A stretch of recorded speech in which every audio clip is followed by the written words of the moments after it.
right answer. Yeah. So, interestingly enough, this was something that came up during the my affiliation process as well. Is I agree with this, that if you want to say you are a practitioner of Brazilian Jiu-Jitsu, then you have to train in the gi. I think historically that is what it is. So I think that's a conversation you have to have with yourself as far as, what is it that I'm doing? Let's just take a look historically at people that have been deemed successful in jiu-jitsu. Gordon Ryan has a black belt in the gi, has trained a lot in the gi. Is that his primary focus? No, it wouldn't make sense for it to be. But he absolutely could compete against some of the best in the world in the gi. I don't think there's any question of that. If you look to, people who consider one of the greatest, Roger Gracie, very, very gi heavy. Look at what happened this last weekend. Felipe Andrew, known as a gi competitor, made it to the final rounds of the CJI.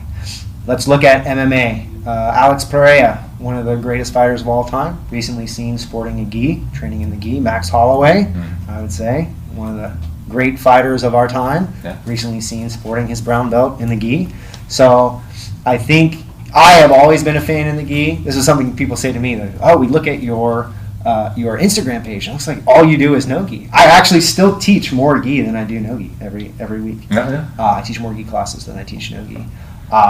I started in the gi. I never wrestled. My first 2.5, 3 years of competition were 100% gi focused. I only ever did no gi because it was only like $40 more. I never trained no gi. I never ever trained no gi, and until I decided to commit and actually try to go and compete at ADCC.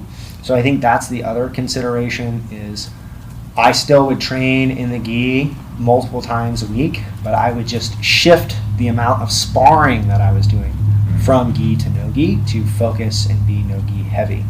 And what I always say about the gi is going to do several things. Number one is it's going to make your escaping better. You have to learn to be more methodical. So when you get into like side control and people are doing knee on belly and they take your back, it is harder to escape in the gi because you can't just be sweaty and turn, right?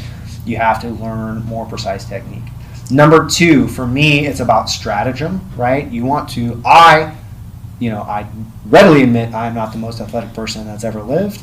And, as one of the few natural athletes in the sport, you have to rely, I want to turn jiu-jitsu into a thinking game.